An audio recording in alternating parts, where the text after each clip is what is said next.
Good morning.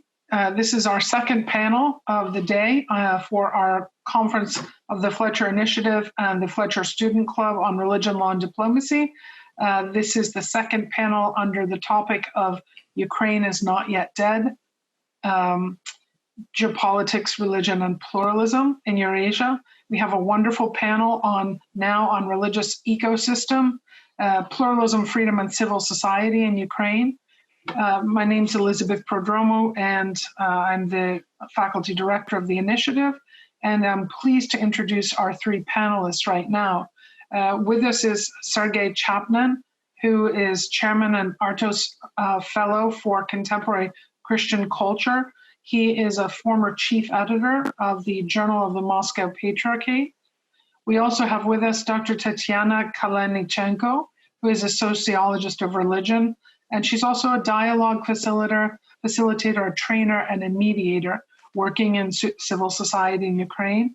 And then finally, we have Reverend Dr. Andrew Bennett, who's director of the North American Action Team for the Religious Freedom Institute in Washington, D.C. And Reverend Dr. Bennett is also the first, and I believe only until now, ambassador on international religious freedom for the Canadian government, for the state of Canada. So it's a pleasure to welcome you all here, and we will move ahead now with our panelists. We'll start with Mr. Chapnin, we'll go to Dr. Kalenychenko, and then close with Reverend Dr. Bennett. So the floor is yours now, Sergei. Yes, thank you, Elizabeth. Good evening or good afternoon, everybody. I will try to present the ecclesial perspective of the Ukrainian autocephaly in a way that I will follow the terms of Archimandrite Cyril Havarun. It's a kind of critical ecclesiology. And in the context of our historical and social context of post-Soviet space. So we live in the 21st century only for 20 years, but in the Orthodox Church, we already have new autocephaly, the Orthodox Church in Ukraine. Sounds fantastic. But does that mean that the Orthodox Church is growing rapidly and became stronger? Some people will say yes, and the others will say no. And some Orthodox Christian, and I would say including priests of the Russian Orthodox Church in Russia, will support the autocephaly, and the others, even some Greeks and even bishops in the, so to say, Greek world will be against it. And if we'll take a close look at religious and political context in which new autocephaly was born, I would say optimism, unfortunately, will diminish. As for me, I am not an optimist and I'm not a pessimist. I am not the supporter or the opponent of the autocephaly. I believe that now we should take it for granted, and if its leadership is ready to accept advice and constructive criticism, that would be really great. So my first point is that Orthodoxy needs a new church, and there is still hope that it become the Orthodox Church of Ukraine. I understand that is rather radical question, so I will explain it a little bit. The new church is a community of Orthodox Christians which feels comfortable in today's world. I would say the vast majority of Orthodox churches feels really uncomfortable in modern world, and they cannot figure out what they really should do to be sort of up to date. And the Russian church, for example, and Patriarch Kirill himself made a sort of big shift in 20 years ago from a liberal to a conservative position, but I would say this didn't help nor him nor the Russian church. So what is this new church means? Well, first, this church puts Christ and gospel in the center of its preaching and life, nor a right, culture, or history or tradition. This church does not use political nationalist slogans. This church does not seek political influence. And this church humbly accepts that there will be no majority church in the nearest future in the post-Soviet space. And unfortunately, neither the Byzantine heritage nor the heritage of the Russian Empire will help this church to born. The whole concept of imperial church is hopelessly outdated. And we see this this kind of the brilliant example of this outdated church, unfortunately, is my own Russian Orthodox Church of Moscow Patriarchate, and I'm really very sorry for that. To say what is new church is quite, to answer the question what this new church should be, is really difficult. We have to search for it. We have to search for the answer. But this church is definitely, this vision of the church is definitely beyond the historical patriarchates. So I would say that if this Ukrainian church will sort of follow the way of the Ecumenical Patriarchate, it won't succeed. If it, now we know that it won't follow the way of the Moscow Patriarchate, but yet the idea is to find something that will help the church, I will use the strong word, to survive. Because though for the moment we still feel that the religious revival in post-Soviet space gives energy to different people and communities, yet this energy is almost sort of almost used. We don't have this energy anymore. The older generation still active, but young priests and young Christians are really different. So my second point is that why this is the problem of the church, that the young people are different, because desecularization, often referred as church revival, in the post-Soviet space followed the fall of communism and collapse of the Soviet Union. So that was the strength of desecularization, that people were looking for something different and something new.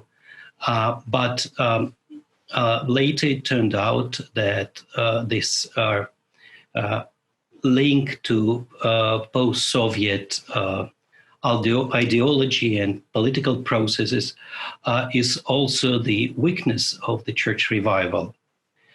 The mass appeal to faith was a response to the collapse of the communist ideology, but the so to say personal conversion to faith, to Christ, was quickly replaced by the construction of new ideology, so to say Christian or para-Christian ideology, and this.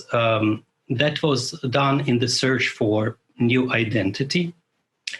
And this identity, in fact, did not include spiritual sphere, and was limited basically to culture and history. So we have today in the post-Soviet Orthodox churches, we have a very interesting tendency that all the discussions that we have are about history and not about theology. And that gave birth to religious nationalism. So this kind of post-Soviet orthodoxy most clearly manifested itself in Russia and Ukraine in a different way. And the clash within this revived orthodoxy was, I think, unavoidable. For the last, say, 30 years, there were a few attempts to solve this sort of clash peacefully, but they failed. So my third point is that the establishment of the autocephalous Orthodox Church in Ukraine is a kind of natural process, and the joy of this idea of autocephaly 2 years ago was widespread, but now, when 2 years have passed, still the joy is not on the first place. So now this church have to work hard, but I don't see that there are real developments within the church. And nationalism and, as I said before, conservatism of external forms are sort of threats are not only for traditional patriarchates, but also for the new church as well. Another problem is the problem of new institutions, or better to say, lack of new institutions. There are no mechanisms of sobornost, no mechanisms of Catholicity, and I would say there's even a fear of our existing mechanisms like councils. We don't see this desire to have councils with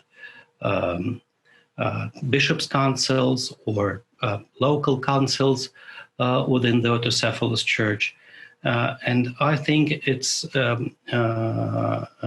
another problem, because well, let's be honest, the main architect of the autocephaly was Patriarch Filaret Denisenko, and he proved to be a strong religious leader and successful politician, but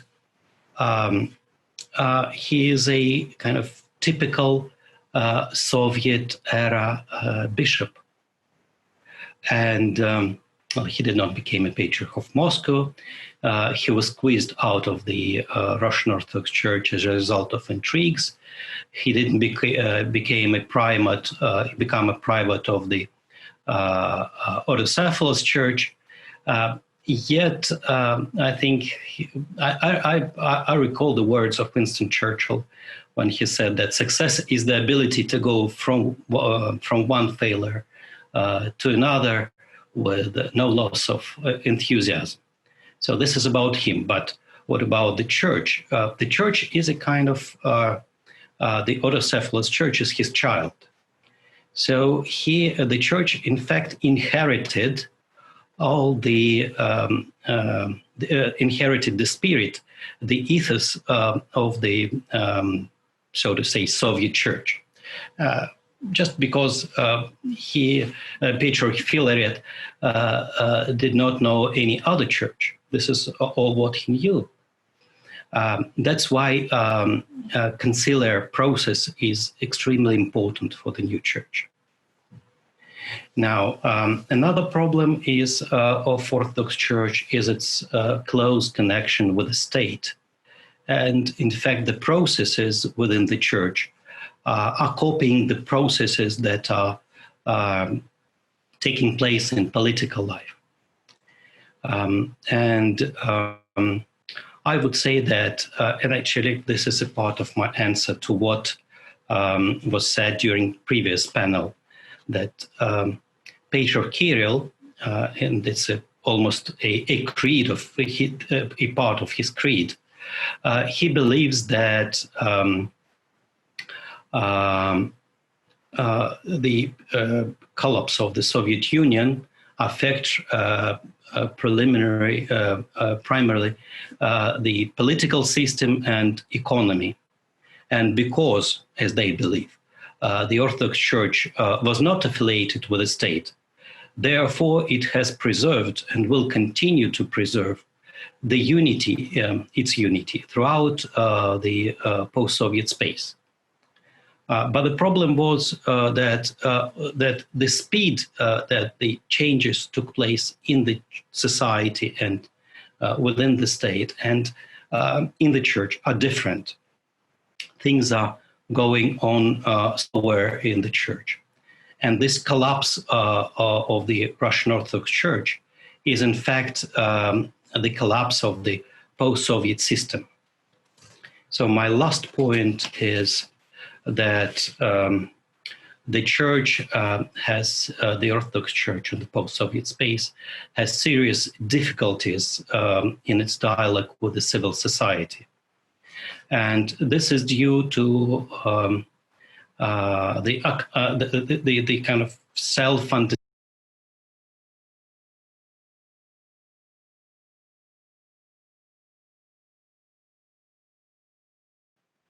I would like to discuss with other participants that it seems to me that civil society in Ukraine welcomed the establishment of the autocephalous church, but it was more a recognition of sort of symbolic victory over the great imperial Church of Russia. But this was not a really real desire to be a part of the new church. So I think the idea of dialogue with the civil society is unclear for the bishops of the autocephalous church, as it is unclear for the bishops of the Orthodox of Ukrainian Church of Moscow Patriarchate. So, and just my final statement is that I will repeat what I said in the beginning, that I wish the Ukrainian autocephalous church to be creative, courageous, intelligent, and seek new forms, and do not copy the way of thinking and lifestyle, which is the characteristic of historically established churches. If the new church will follow this way, this will lead to the marginalization of Ukrainian autocephaly. Thank you. Thank you, Sergei. And now we will go to Tetiana. Thank you, Elizabeth, and good evening and good afternoon for everyone who's watching us. Thank you for an honor to present here. Maybe I will be speaking from the position of more realistic person and practitioner, not only from theological point, and if I can, I will share my screen. So I would like to speak now not only about Orthodoxy on the ground, but also in general on windows of opportunities for religious actors in Ukraine, as soon as I'm working as a sociologist in the field and also as a practitioner in peace building area. And today I see that we have a lot of new threats and opportunities, and I would be better speaking about opportunities in general on how we can actually see those capacities of religious actors from different religious backgrounds. So in general, I would like to start with this symbolical photo, because I cannot imagine before that that kind of chapel will be in 21st century. But today it's our reality and our reality of armed conflict and in new threats and challenges for religious actors and religious society in general, starting from Maidan, then Donbass conflict, and then something next that should be a shift from social and political point of view, in general, not only in theology, but also in everyday religious practices, as Sergei mentioned before. If we move, for example, to different practices, here you can see some historical photos quite popular in social media and other resources about hospitals during Maidan. In the cathedral, that's one of the St. Michael Cathedral. And you can see on the right photo different military chaplains from Orthodox Church of Ukraine, Greek Catholic Church, and from Spiritual Administration of Muslims of Ukraine. So what I would like to make a point of is that we have different consequences for religion after Maidan in general, and for Orthodoxy, of course, as a key, I would say, area of interest and the biggest church in general.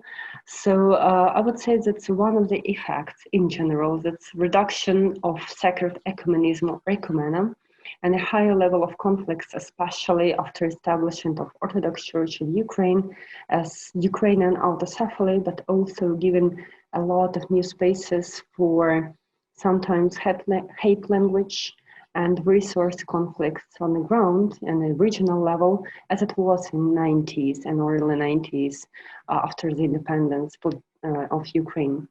Also, we see a lot of changes in public speeches in case of social and humanitarian crisis. And right now, before local elections, again, we see politicization and theologization of politics by some of religious leaders. And playing on general ground of someone friends and patriotic, so-called patriotic churches and others not. The other effect, and sometimes effect of marginalization of church or religious organization, is a quick development of social services and chaplaincy as a special service or ministry. I mean here medical, prison, and military chaplaincy. And of course, after the Maidan events and changes in overall civil society of Ukraine, we see a lot of more public spaces for participation of religious leaders in dialogues with governmental officials. And of course, you know, the case of All Ukrainian Council of Churches and Religious Organizations, which gives a lot of opportunities to make some kind of consensus for almost 95% of religious organizations of the country. And what I would like to stop on in future slides is its opportunity of strong horizontal network of cooperation and practical, let's call it ecumena, among representatives of different Christian denominations and religious organizations in general. What I would like to mention is, for me as a sociologist, the key question here, what do we have in the end? Do we focus on public, so-called religion, represented on public level, public space in civil society that gives some kind of influence on politicians, or civic religion? And how should it be civic or civil religion according to Bella's description of the concept as an active religion in civil society and how it should look like? And for me, that's more about three key points.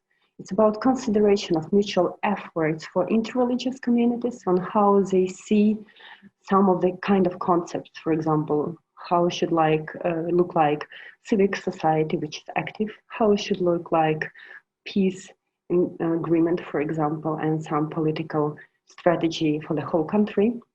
The second one is finding the special place for religious actors in civil society, because nowadays you can see and hear different points. From one point of view, religious leaders are saying that, of course, church is a part of society.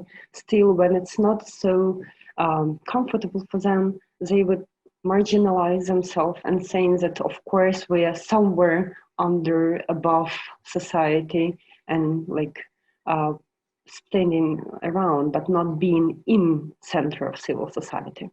And also provide their own agenda for religious actors instead of playing as reactors on main events, because you can see that something is happening and only after some period of time we get some kind of reactions, ideological manifestation of how we should understand some kind of crisis or war or revolution or something else.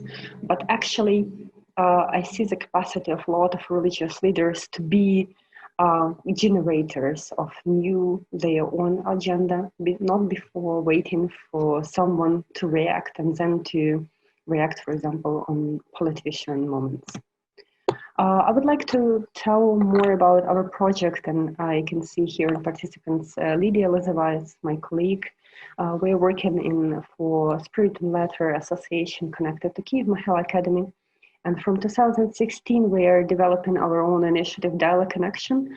And the key hypothesis of our work is that opportunity to work with territorial communities, with local authorities, business representatives, military troops, through religious leaders on the ground. And actually, here you can see some photos of different religious activists and believers trying to make some influence and to establish through dialogue practices some kind of cooperation, and also to be engaged in the civil life of society. And also it's overall building social cohesion and deep peace building, let's call it so, because please pay attention to the photo on the right with men standing with us. That was in the beginning of October. We just finally had a first meeting of Inter-Christian Military Chaplaincy Group. And here you can see representatives of Roman Catholic, Greek Catholic, Orthodox Church of Ukraine, and Protestant communities. Those chaplains who were working on the front line from 2014. And that was the first group when finally we get something on the ground talking about real ecumena and theological manifestation understanding of armed conflict, because they have a lot of independence, not like other religious leaders, to talk for free and then to practice those ecumenism. If we just summarize windows of opportunities, I would like to make several points that it's possible to think about new way of thinking for church, as you, Sergei, mentioned before, and also to give some space for more religious engagement into civil life. And if we talk about civic society as it is, as for example from American experience, we just need civil society that is controlling government and also engaged into cooperation with governmental institutions. So windows of opportunities for religious actors, for me, that's engagement in the social ministry through faith-based initiatives or para-religious initiatives. Also religious right and freedom of belief defense from the government side. Exchange of experience sessions for main religious activists, believers and leaders. Mutual conceptualization of key terms is peace, peace building strategy, and politics, and for example, how should act priests who can be a national deputy. Also establishing a safe and confidential dialogue space to raise some hard topics and hard questions, as we had it on theology of Maidan and theology of war roundtables, and that could also a space of theological discussion of that and giving new space for new kind of thinking for Orthodox especially. And of course, it's cooperation with civic actors and organizations, because I don't see opportunity for churches to be marginalized from any kind of so-called liberal civic society, because they can actually cooperate. And as it's really important to give a space for young religious leaders to act, because we know a lot of experiences and case studies of young priest who is really active and see some opportunities to make a difference, but they are all blocked by the bishops, unfortunately. And it's typical for Orthodox in different regions of Ukraine. And also, I would like to enforce our practices of not only all Ukrainian level of councils of religious organizations, but also on the regional level of interconfessional cooperation. And just as our practices, because we work with dialogue and conflict resolution and transformation a lot, just a final quote, that working with peace is not about just reconciliation, but about the awareness of everyone on different levels, believers, ministers, and those from civil society. Thank you. Thank you, Tetiana. Wonderful. And now we'll go to you, Reverend Dr. Andrew. Well, thank you very much, Elizabeth. Thank you again for the invitation to be with you this morning and the opportunity to be on a panel with two very distinguished other speakers. I'm grateful to both Sergei and Tetiana for their framing both the ecclesiological realities in Ukraine, especially since the establishment of the autocephalous Orthodox Church, and then also the framing of the opportunities for a deepening of religious presence in the public square and religious engagement within the broader Ukrainian society. I'd like to draw on both of those, a little bit more on some of the things that Tetiana was saying, to talk about what I'll term a Ukrainian particularism, and a particularism within the context of its immediate neighbors, both in Europe and in the former Soviet space. And I want to sort of focus in on three aspects: human dignity, pluralism, and what we might call Ukraine's particular vocation that it has. When I was serving as Canada's ambassador for religious freedom, I was in Ukraine on a couple of occasions in 2014. The first time during the Maidan revolution, I was there for a short visit and had a chance to engage with religious leaders to hear their thoughts on what was developing. And then I was back later in 2014 to deepen those contacts and have a greater sense of what direction was being taken, both ecclesiologically, but also for greater participation by religious leaders in the emergence of what would come after the Maidan revolution. A revolution that was termed the revolution of dignity, or revolution of human dignity, we might say. And I remember at that time meeting with seminarians at the Ukrainian Greek Catholic Seminary, Holy Spirit Seminary in Lviv. And in a dialogue with these seminarians, I was struck by one particular question that one of the seminarians asked me. And we were talking about what had happened on the Maidan and the broad presence of religious leaders during that period. And he asked me, are we doing the right thing? Have we done the right thing? And this led to a broader conversation about human dignity and the role of religious leaders in advancing this message of dignity for all Ukrainians, regardless of faith tradition or belief tradition. So this, I think, leads to a particular area of inquiry that I want to focus in on today, as I said, and that is really what is Ukraine's particular vocation in its geopolitical context. And I want to focus in on three particular aspects of that vocation. Pluralism, or what we might more specifically call denominationalism, the role of religious communities in public life that Tetiana did such an excellent job in highlighting, and then finally, and maybe a little bit more generally, religious freedom. So firstly, we see a very stark difference between Ukraine and Russia in many respects, and Sergei has already highlighted a number of those, but then also between Ukraine and its neighbors in Central and Western Europe. So firstly, what we see in Ukraine is a very active pluralism and denominationalism. And this is really, I think, I will argue that this is historically embedded within Ukraine and within the Ukrainian sort of psyche. We have had in Ukraine for really going back even to the period of the Polish-Lithuanian Commonwealth that stretched into what of much of what is Western Ukraine now, but then also the Austro-Hungarian period.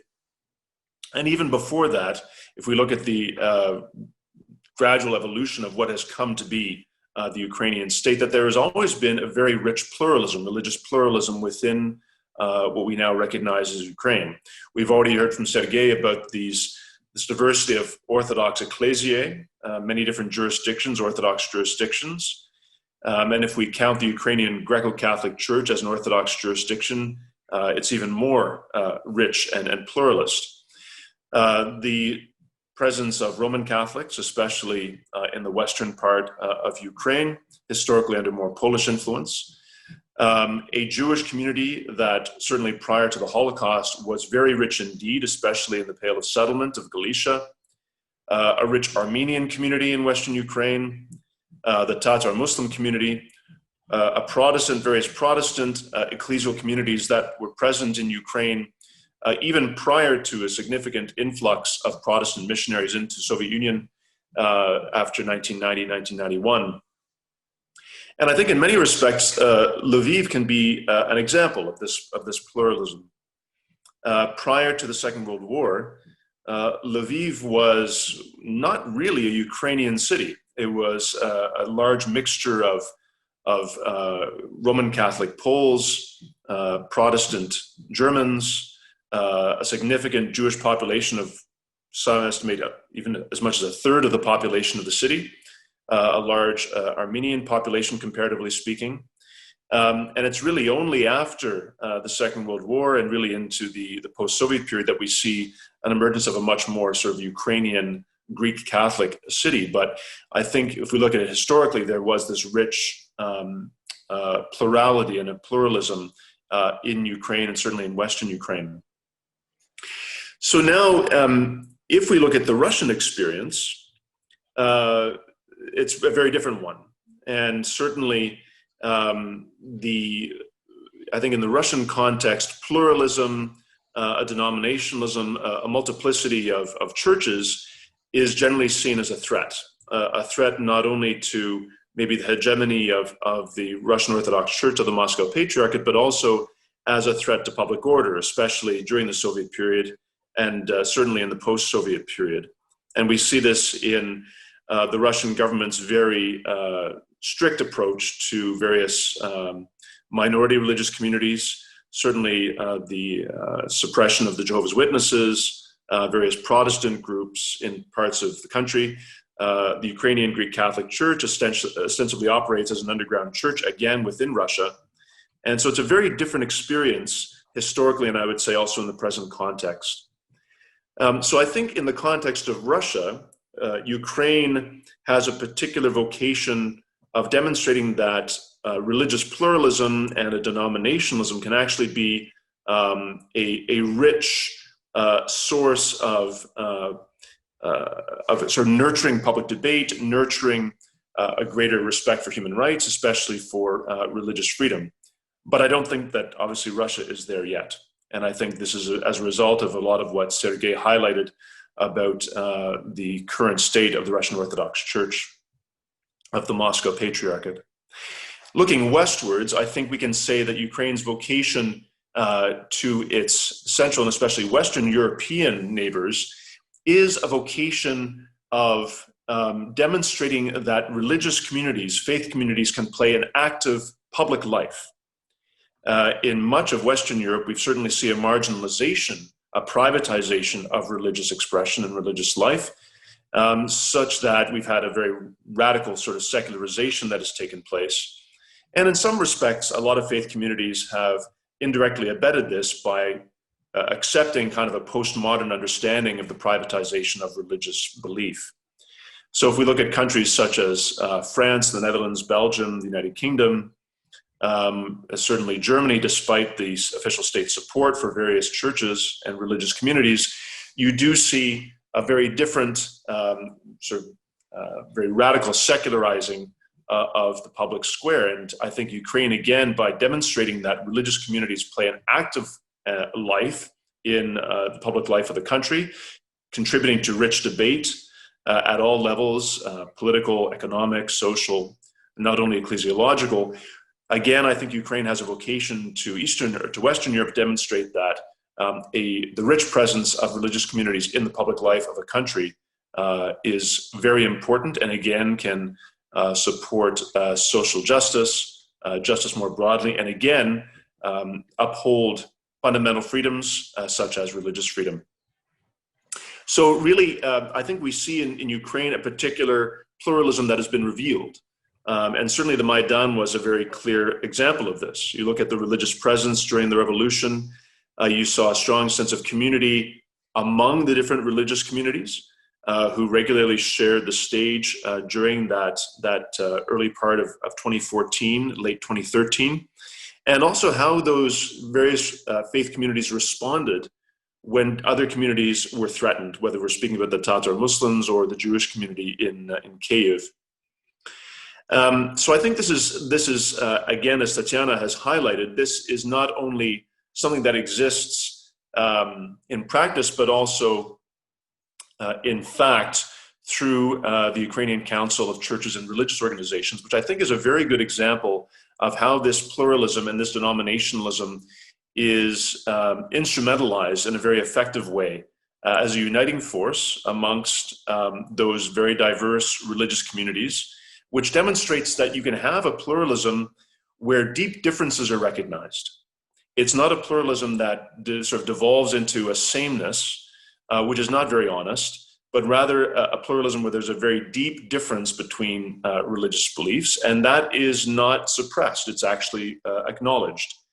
And the Ukrainian Council of Churches and Religious Organizations certainly has very deep differences amongst its members, but they come together for the interest of the common life of Ukrainians, and the fact that they have been given fairly significant influence in various government consultations and so forth, I think demonstrates that this is a very effective means of, again, creating an institution around interfaith engagement for the good, not simply those faith communities and for their being able to have a voice within the public square, but by actually seeing them as a significant value for the development of the country's politics. So again, I'll just sort of summarize by saying that we have this very sort of Ukrainian particularism around pluralism, denominationalism, and I think there's a clear message both for Russia that is very hostile to this, seeing it as a threat, and certainly also towards Western and Central Europe, where the privatization and the secularizing effects have pushed religion from the public square, I think to the detriment of public debate. And so these are all arguments for robust religious freedom. Again, there are pitfalls to what we have in Ukraine, this particularism. One is certainly our outside forces. The way that religion becomes instrumentalized, especially in the conflict in the Donbass. This is an ongoing challenge that can influence government action, that can influence government decisions. And in the recent past, we've seen government favoritism within Ukraine towards a particular jurisdiction, a particular Orthodox jurisdiction or ecclesial community. And this is something that we have to, I think, be attentive to. And certainly for those of us that are active in the areas of religious freedom and advancing international religious freedom, is to really seek to support Ukrainian efforts to maintain this very healthy pluralism and to counteract any efforts that might seek to undermine the freedom, in particular of the Ukrainian Orthodox Church of the Moscow Patriarchate, to continue to be active within the ecclesial life of Ukraine. So those are my remarks for this morning. Thank you. Wonderful. Thank you. Thank you to all three of you. I'll begin with the moderator's prerogative and ask a question. And then I see questions are coming into the Q&A, and I'll move to those. But I wanted to ask all of you, the previous panel spoke a lot about intra-Orthodox conflict, pluralism in a positive sense, conflict in a negative sense. And yet your three presentations seem to suggest that rather than thinking in terms of conflict and cleavage, what we see in Ukraine, both for Orthodox and non-Orthodox alike, is pluralism. So I wondered if you could say a little bit about whether or not there's evidence, and Tetiana in particular, given your work on the ground, whether there's evidence that faith communities of all denominations and all communities are actually contributing in any purposeful way and an interfaith way towards developing a kind of discourse of inclusion and a discourse of nationalism that is inclusive. And also if they're participating actively in delivering services, particularly in the COVID-19 period, but delivering, urgent medical services and medical care, but other forms of social services, whether it's related to food or medicine, or in the case of the conflict, humanitarian relief. So is there a kind of active sense of interfaith cooperation and in that regard, an appreciation for pluralism that goes beyond the zero-sum view of exclusivism and conflict. Why don't we go in order? We'll start with you, Sergei, and then go to Tetiana, and finally to Reverend Father Andrew. Yes, thank you, Elizabeth. I think we should keep in mind first that religious communities are very diverse, and Ukraine is a big country, and there are different groups from, I would say, radical COVID dissidents, and the centers of this dissident movement, I would say, are big monasteries, first of all, and we see the big difference between those who understand the realities of social life, and we also have, and basically monasteries have no idea what's going outside the walls of their monasteries, or they rather, I would say that many of them are not really interested in what's going on outside their monasteries. And we have parish communities that are much more actively involved in social life, in civil activities, and that's important to remember, that on one hand you will see those who would say that we're not interested at all in even talking about COVID-19. And on the other hand, you will see people even on the parish, even young people on the parish level, that who will be sort of happy to help elder people and support them. So it really depends. The great variety of approaches are there. All right, great, thank you. And Tetiana, how about more broadly in civil society outside of the faith-based communities? Do you see faith communities and working collaboratively? You showed that picture. You showed several pictures that suggested that, but can you give us more kind of granular anecdotes and data? Thank you. Of course, there is some kind of cooperation, but unfortunately, I need to mention that it's not official cooperation, except, of course, all Ukrainian Council of Churches and religious organizations. But in general, it's more latent and interreligious cooperation.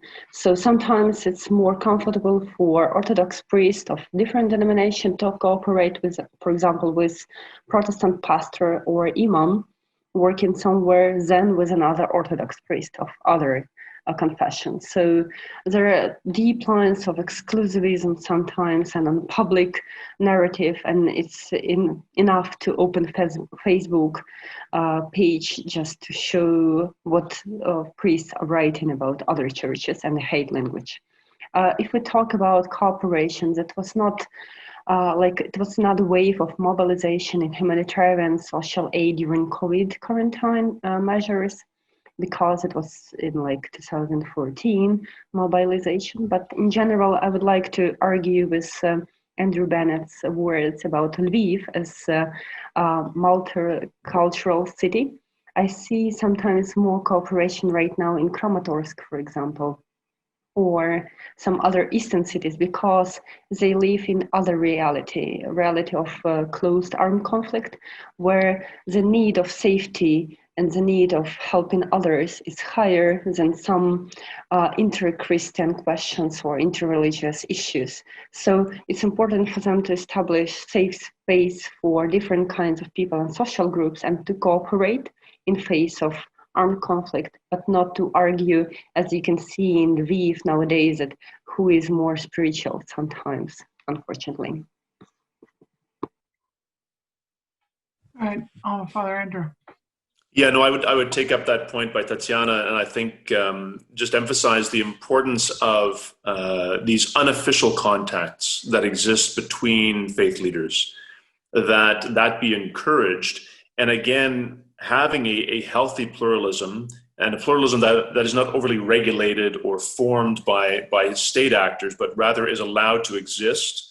Authorities kind of step back and allow those connections to be made. That's essential, because what that will do is, over time, and to Tetiana's earlier point about young religious leaders, the relative age, as I understand it, of many religious leaders in Ukraine it's very young. I mean, currently in our seminaries of the Ukrainian Greco-Catholic Church, we have just roughly around 800 men in formation, and they're in their 20s.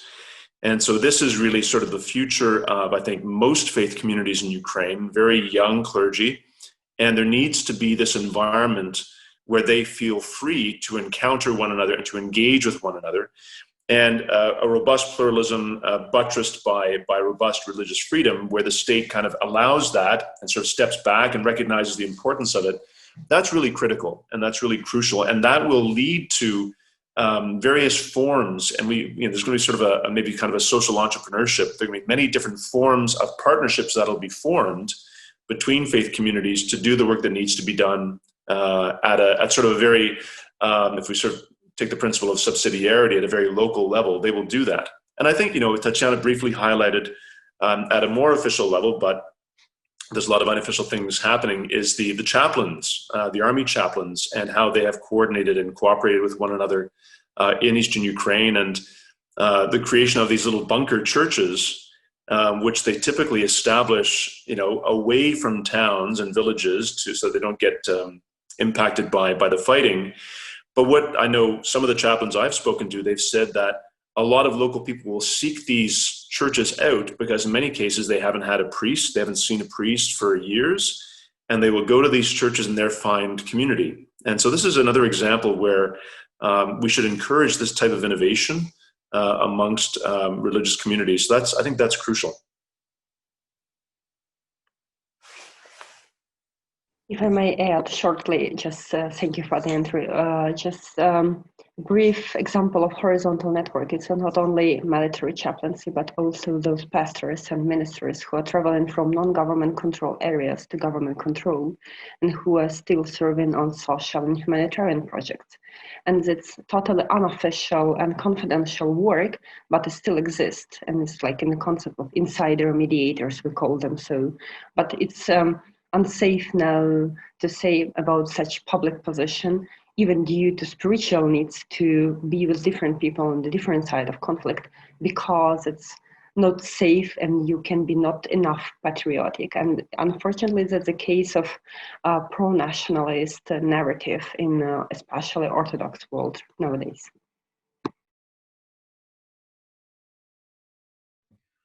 All right, I'd like to follow up with a question from the Q&A asking about how faith communities in Ukraine have responded to the Russian annexation of Crimea. And in particular, what has that meant for the religious minority populations in Crimea? Can you tell us a little bit about that? Why don't we go backwards to forwards now? I'll start with you, Father Andrew, and then we'll work our way backward. I think it's very dependent upon which community you're speaking of. Certainly, if we talk about the Tatar Muslim community present in Crimea for many centuries, they were basically dispossessed of their leadership, and sort of Tatars from other parts from parts of Russia were sort of imported in to kind of direct that community. And so that's a very, I would say, the most egregious example of what happened. And to my knowledge, that has not been resolved in any way. In fact, that there's been an entrenchment of that, and the rightful Crimean Tatar leadership is still essentially in exile. The Ukrainian Greco-Catholic Church had a small presence in Crimea, but at the very beginning of the annexation by Russian actors, it was targeted and priests were driven out. And I know that the decision was taken by our synod to take especially married priests out so that their families can be protected, and deploy monastics and members of religious orders. But essentially, as I understand it, the Ukrainian Greco-Catholic Church is operating from Odessa and has some contact with Crimea, but it's very, very difficult to access. Then we have the example of Bishop Clement of the former Ukrainian Orthodox Church of the Kiev Patriarchate, who faced considerable attacks against his churches. His own premises were firebombed at the beginning of the annexation, and he continues to be a loud advocate for some normalization of ecclesial life in Crimea for those who do not ascribe to the Russian Orthodox Church of the Moscow Patriarchate, which now has sort of exclusive control there. And certainly the Russian religious law now applies in Crimea, and so that's challenging for all religious minorities. But I'm sure Sergei probably has more up-to-date perspectives on that, and probably Tetiana as well. Yeah, thank you. So I will catch up. If we talk about the legislative part of this representation in Crimea, and both in NGTA, about official law of re-registration of religious organization, and it should be registered in Crimea right now according to Russian law, and it gave a lot of prosecutions. And also I would like to make some types of reactions on Crimea annexation. So first was totally against annexation of Crimea in support of pro-Ukrainian forces.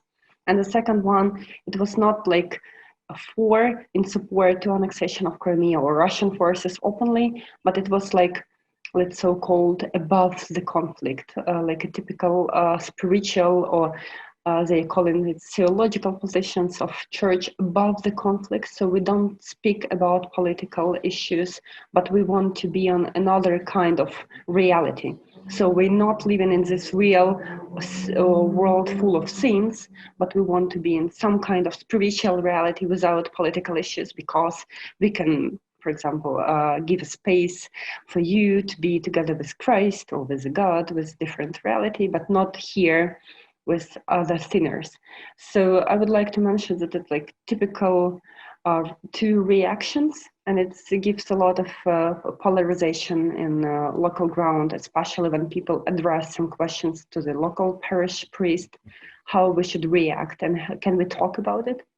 And sometimes they deny, or sometimes they give some true political agenda, but not discussing this openly, even among different servicemen and ministers. And I think that's one of the issues, that the church doesn't give space for looking for answers for believers themselves, but rather ignoring it or giving one strict answer in general. Thanks. Sergei, do you have something to add? Yes, yeah, just a few words. I would say that this is the religious leaders, especially, are keeping silence when they know that they have right or they have opportunity to operate in Crimea, like of course, the Russian Orthodox Church, Ukrainian Orthodox Church, Moscow Patriarchate.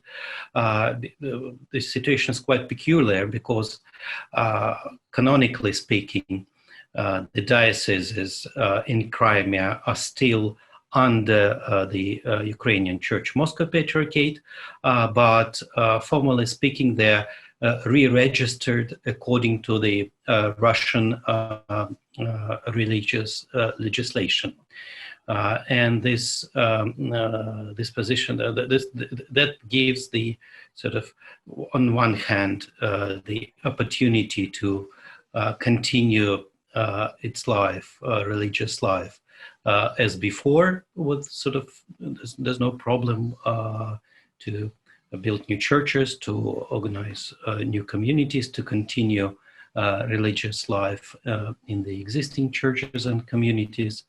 But you have to sort of keep silence because you're depending on local, at least on local officials. For those who are feel some pressure, like Bishop Clement of former Kiev Patriarchate. He has more freedom to speak openly what's happening in Crimea. And for those who are criticizing state officials like Tatars, they have to move out of to leave Crimea for Ukraine or to leave Russian Federation. And actually no other, all the approaches are very, so to say, practical. No theological, or even if we're speaking about political theology, no discussion, surprisingly, had started before. And I'm not sure that religious communities and religious leaders are ready for this discussion because they don't have the language, they don't have instruments how to analyze the situation in a religious perspective, and they even don't want to do that because those who are enjoying good relations with the Russian state officials, they feel that's enough. And those who are in opposition, they are criticizing, but using secular language for that. So there's no religious language, there's no Christian language to discuss these issues for the moment. Just a quick follow-up then, is there any, in terms of, we keep talking about sort of religious leaders and then religious followers. What you just suggested, Sergei, and really all of you together, that if there is any kind of critique of what's happened in Crimea, it's using this kind of coded language where, you know, faith-based leaders either have to leave and literally leave the area, or they use coded secular language. Is there any sense from their followers that they would like religious leaders across faith communities, Christian, Jewish, Muslim, etc., to actually take more of a public stand condemning violence, or is that not relevant because of so many other daily existential questions now, especially under COVID? I throw that out to anyone who wants to answer. Sergei? I think your Wi-Fi is giving out. It is of different. Sergei, your Wi-Fi is giving out. Let me throw it over. Okay. Oh, is that better? Okay, try again. No, let me throw it over to Father Andrew while you exit and come back, Sergei. Maybe put it on mute and then come back. But meanwhile, Father Andrew, how about you?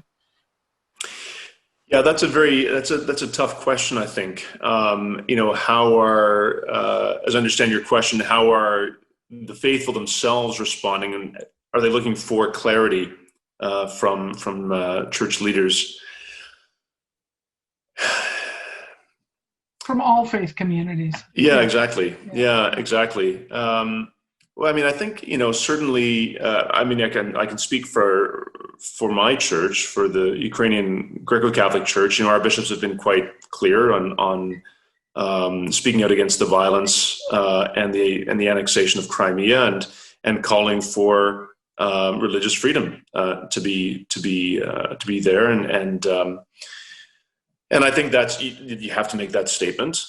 But I think no one is blind to the reality of the situation. And there is, you know, a certain realpolitik that has to be taken into account. And so, you know, how do you put pressure on, you know, the government in Kyiv to take action when they're fighting what is, you know, slowly turning into a frozen conflict in the East? It's very hard, not to mention COVID, not to mention a whole range of economic challenges the country is facing. Where does Crimea fit on the list of priorities? And I mean, certainly people in Crimea from different religious communities are struggling, especially if their own community is not permitted to exist officially under the Russian law. That's obviously a significant challenge for them. Not to have access to clergy, not to have access to, if they, we're talking about episcopal bodies that don't have access to a bishop. This is obviously highly destabilizing spiritually for those people. But this is, your question's an important one. But it seems that there's so much that the Ukrainian government is dealing with. How do you support those people? And I don't have a good answer for that. Okay, all right. We'll go back to you, Sergei, and then to Tetiana as well.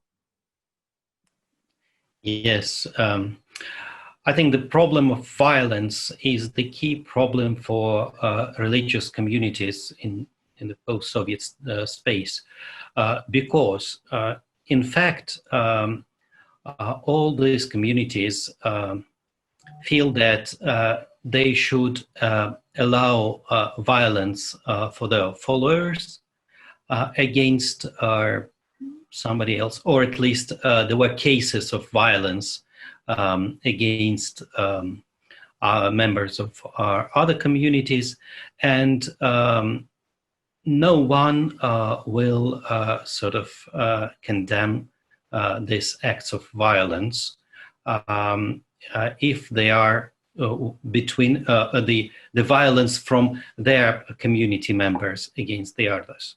So all the bishops are, all the spiritual leaders are sort of keeping silence. They're not saying that let's do everything peacefully, or these statements are very formal. So if they allow violence within the among the religious communities, then of course they have no moral right to condemn violence outside the religious communities, and that's a tricky thing. In fact, I think that all churches should take more the problem of violence more seriously. But I don't think that they can for the moment. All right, I'll go to Tetiana. Thank you, and also add on a question, another question that I think is more related to your your work and area of expertise. Following up on this same question here, kind of leadership versus followers or grassroots. If there's any demand for, as Sergei just said, to call out and to oppose violence, interfaith cooperation. But also the question came in about the relationship between OSCE personnel and religious communities on the ground on both sides of the conflict line. Is there any relationship? What's the nature of it? And is it even relevant given what you're all now reporting about the relative silence and or apathy of faith communities to oppose violence? Yeah, thanks. So I'll try to be brief. I just remember one case in Zaporizhia when we worked with inter-Christian group on discussion of standing against violence, and then one of women stood up and she asked, "I have 5 children, 5 sons. 3 of them are in Orthodox Church of Ukraine, 2 of them in Ukrainian Orthodox of Moscow Patriarchate. Whom and where I should pray for them, because 3 of them are fighting in Ukrainian army and 2 of them are fighting in Donetsk People Republic army." Because it's the real issue of theology also, and how should different kinds of denominations respond to it.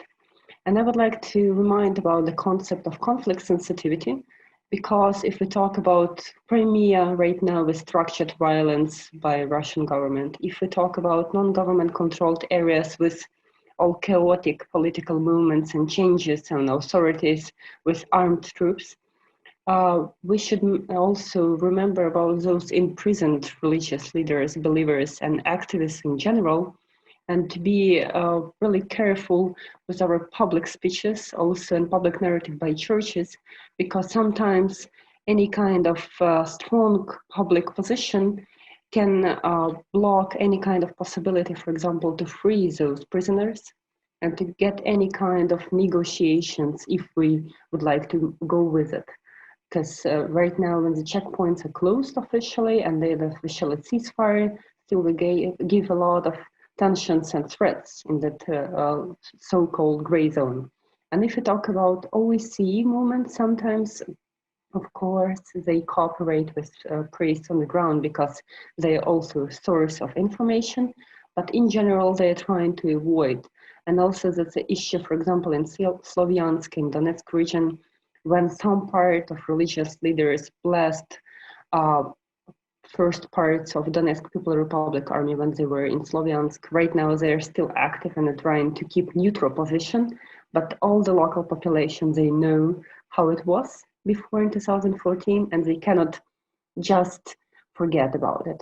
And if we talk about OSCE mission and not SMM social monitoring mission, but all about their actual kind of dialogue component, they were trying to establish inter-Christian, inter-Orthodox dialogues in mostly Western Ukrainian regions, in conflict parishes, parish transitions from Moscow Patriarchate to Orthodox Church of Ukraine. But unfortunately, then all kind of efforts clashed because of bishops when they were going up to some hierarchical level, trying to deal and to provide some recommendations how we can actually move this parish, how we should deal with this issue. The church hierarchy said, no, we don't have any kind of dialogue because it's not interesting for us and we keep as it is. So we have a lot of conflict struggles in different levels, and it's also connected to OSCE efforts. And unfortunately, it could be a good opportunity to cooperate, but it's not so, as far as I know from my colleagues from OSCE. Yeah, just to pick up on those points that Tetiana made, and I want to speak a little bit more generally about the role of OSCE, ODIHR within the OSCE and other groups.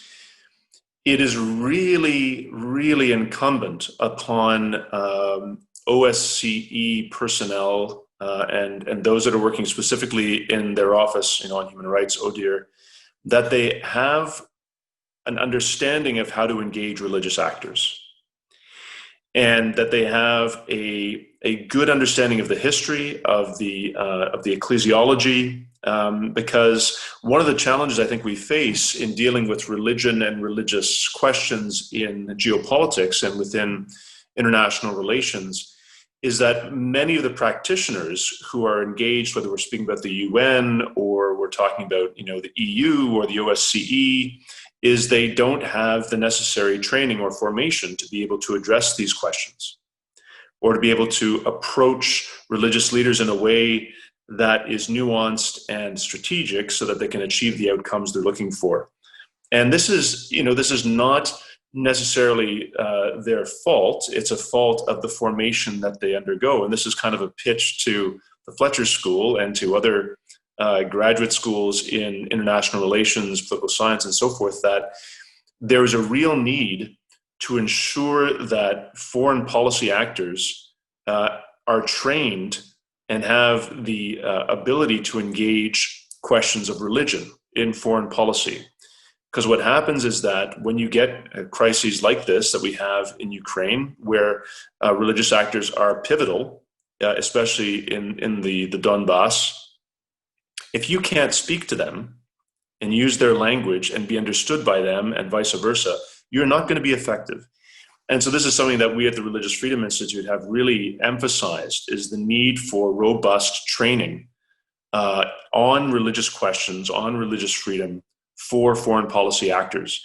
And, whether we're speaking about a situation in Ukraine or whether something comes up in Central Asia, those same OSCE actors are going to need to be able to engage different branches of Islam and understand the nuances between how Islamic leaders speak and how they engage and how they partner and how they come into conflict with one another. So this is critical, and it's I think it goes beyond simply the situation in the Donbass and in Ukraine, that there's a real need for foreign policy actors who have to engage religious leaders. Often they're coming from academic backgrounds and cultural backgrounds that are highly secular. And so they just haven't received that formation, and that I would say that's critical. Just to make a brief comment, thank you, Father Andrew. We hope to prepare a policy brief together with U.S. Institute for Peace about religious component and also its efficiency in local work. But unfortunately, nowadays I'm working as a practitioner, so secular practitioner and a mediator for those international organizations. It's not popular for them right now to use all the methods of context analysis and do no harm approach. And for sure, religious leaders should be a part of it. So if there are any kind of opportunity to address this issue, because we worked on different levels of Ministry of Temporary Occupied Territories and Cabinet of Ministry, and it's not the first question for their agenda, and it gives a lot of issues. Thanks. Go ahead, Father Andrew. Just very briefly, we had an event, I think you might have been at it, Elizabeth. We had an event at the United States Institute for Peace about 2 years ago on the religious dimensions of the Russia-Ukraine conflict. And we partnered with George Mason University in Washington as the Religious Freedom Institute. And one of our speakers there said, if you do not understand what happened in 988 in Kiev and Rus, you cannot understand the present conflict, because you have to have the knowledge that goes back to that date and everything that is descended from that. Otherwise, you will not be able to be effective in addressing the challenges that are faced.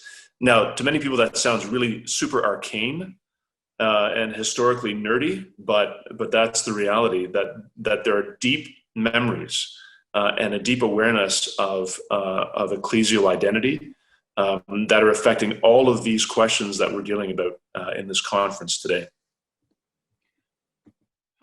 Father, that's a perfect segue to another one of the questions. We have about 10 minutes, a little over 10 minutes left, so I want to ask you all this question. Although it's directed to you, Father, I would throw it out to the entire panel. There's a question about whether or not, and I remember being at that conference and speaking there, and that's a segue then to this broader question that one of the viewers is asking, whether or not the viewer asks whether it's fair to say that religion is being exploited by foreign powers for their interest in the region. And here I would add a little bit more clarity to that question. Is it fair to say that states are actively engaged in the religious ecosystem in Ukraine? And I think, we've heard from the previous panel and also from yours, certainly the activity of the Russian state. And then of course there's the Ukrainian state with Poroshenko's request for autocephaly. But I would add some other state actors just to make it interesting for the conversation. And I would throw in the United States, Turkey, the Vatican as a state. And I ask, and this previous, the viewer's question, I think also helps us to get at something all of you have suggested, which is that there's a kind of civilizational discourse that's been deployed about Ukraine, that Ukraine is a clash, and Huntington's, infamous, I will say, framework. It's a torn country, or it's a clash of civilizations, and that civilizational language has been deployed as actively by states as it has been by religious and political actors inside Ukraine. So I would like to ask you, does that language make sense to Ukrainians, or is it simply a vocabulary that's useful for political purposes? And who's driving that? So we'll begin with Father Andrew.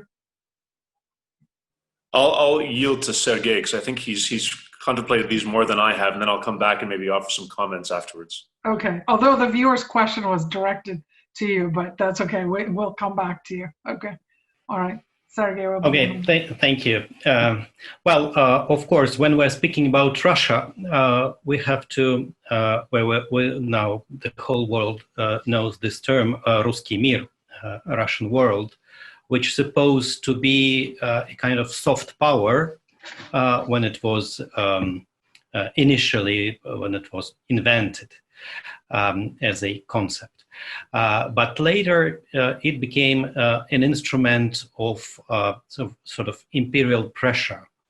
Surprisingly, some people in Ukraine, just some people, quite a lot of people in Ukraine do agree with this concept of Ruski Mir. And they are kind of members of this, so to say, cult. And that's a big problem for the Ukrainian society, and this is the consequences of the sort of post-Soviet space. Quite a lot of people are happy to be a part of this Ruski Mir because this is a part of their life experience. They feel that if they are supporting Ruski Mir, they are supporting the ideas of their youth, of what they felt when they were young, and so on. So it's really not just a faith-based ideology, but it also deals with the past, and people are happy with that. So that is why it's quite difficult to sort of to fight with these people, because they're deeply convinced that they are right, that Ruski Mir exists and it should be preserved, and Ukraine is a part of this Ruski Mir. And I think this concept will sort of would survive if there will be no Crimea and no war in Donbass. But when this war happened, when people were killed, and they were killed, they were in fact victims of this Ruski Mir. And that means that this is not only Russian state who sort of forced separatists to start military actions, but this is also a part of the Ukrainian society. So what Ukraine is going to do with that? And of course, all these people are within the Ukrainian Church of Moscow Patriarchate. And who are they? Are they traitors? Or are they also victims? It's a very difficult question.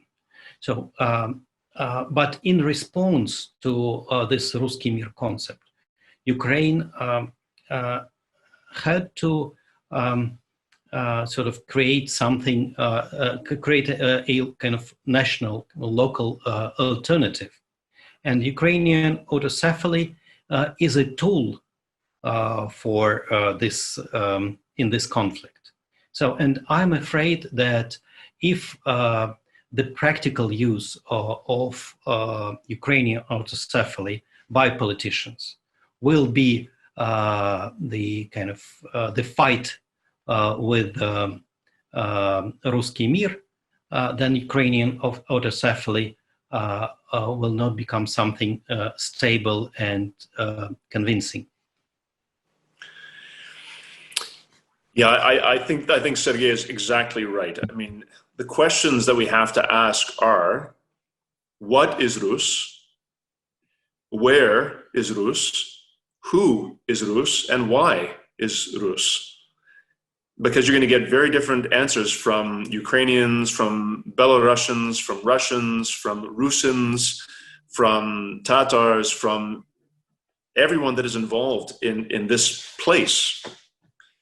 But we have to, I mean, history is a nasty business. And as I said before, there are very deep memories. So we have to deal with reality. we have to deal with what we have on the ground today. And that is, you have many different ecclesial jurisdictions that descend from Rus and speak for Rus. And the competition that exists between them, you can't get rid of that. That would be a bit naive. But it has to be sort of channeled in a way for positive ends, not for the negative ends that we're seeing now that are affecting the people of Ukraine. And yes, you can say that Greek Catholics are sellouts. You can say that all the churches that predate the Orthodox Church in Ukraine were all uncanonical, and we can go on with these debates, and it's easy for me to say sitting here in Ottawa, Canada, but I think if we want to ensure that Ukraine can continue to grow, that these have to be, first of all, addressed very openly, but also recognizing that they should not be allowed to delay or halt a genuine pluralism, which is the subject of this conference. But it's I think the point of Ruski Mir is depends where you sit, and I think that's what Sergei is sort of pointing to. Okay, all right, Tetiana. Yeah, just briefly, that's another question we need to add. How is about Rus for neo-pagans, for example, in Ukraine and Belarus and Russia, because they have totally different view and also part of population and quite active sometimes. So I would like to mention that it's really important when we see the overall context to go out from our bubble, let's say, of internal Ukrainian world and to see the actors on geopolitical side, as you mentioned, Elizabeth, about Vatican, for example, Vatican and Moscow dialogue, and then Constantinople Patriarchy with Patriarch Bartholomew, and that's relations to Orthodox Church of Ukraine today and other Orthodox communion, and also Ukrainian diaspora more connected sometimes to Greek Catholic Church than Orthodox one.